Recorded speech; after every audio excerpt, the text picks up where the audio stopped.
the deadline have really emphatically announced, yo, we ain't going nowhere. We're here. And in the 3-game set against the Dodgers, they took 2 out of 3. But the third game, the game from Wednesday night, with the Dodgers and all of their woes as far as injuries and their pitching staff, well, they threw out there the old wily vet Clayton Kershaw against the Padres, and it did not go well at all for Kershaw. Kershaw had his first ever 0 strikeout game. That is 423 starts.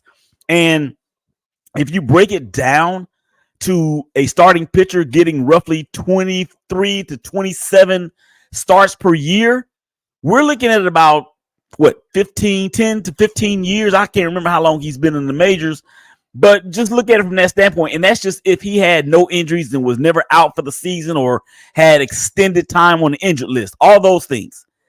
Clayton Kershaw had never had a 0 strikeout game until Wednesday night at Petco Park down in San Diego. 7 runs given up to his defense. There were only 3 of them were earned. You give up 6 hits over 3 2/3 innings.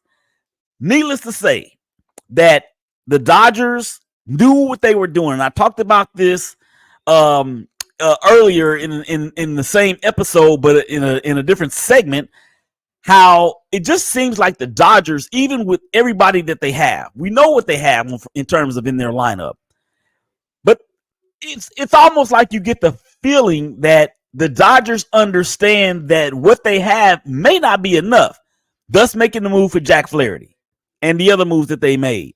I think Flaherty is due to make his initial start with the Dodgers over the weekend. But if this continues to rock the way that it is, and you got to understand too, is that the Dodgers were up by double-digit games over the Padres and or the Diamondbacks not that long ago, and now the lead has shrunk to under 6. So obviously they know something that we don't know. And then more back to the Sublime. I'm very impressed with the way that the Boston Red Sox, and of course we'll have the hashtag Sissy of Baseball, Leslie Duncan in the third segment to talk about those Red Sox. I was very impressed by the way the Red Sox shook back from dropping 2 of 3 to the Yankees at home, and really in a series in which they could have really easily taken 2 of 3. That second game where the bullpen could not hold it down in the top of the 9th against the Yankees, they very well could have taken 2 or 3, and we could be having a different conversation in terms of what happened in Philadelphia between the Yankees and the Phillies. But I was really impressed by the way they came back against the Mariners and took 2 out of 3 from a Mariners team that is obviously struggling. G-Rod is going to be out for a little bit longer, which is a shame. Not just because he was my pick to win the AL MVP, but they have been caught by the Houston Astros. And with everything that the Astros had going against them, I didn't think that we would be here. I didn't think that we would see this, especially with the fact that you got to realize that the Seattle Mariners have one of the better starting rotations in all of the majors. And here we are, tied up or virtually tied at the top of the American League standings, West, that is. So that is the old and the new. That is the ridiculous and the Sublime. I'm going to go back to the Sublime again because I got to give love to my Oakland A's and Brent Rooker and Mr. Hamilton. Mr. Hamilton is leading. As a matter of fact, the Oakland A's had the best record in the month of July. And I think their record was like 17-5.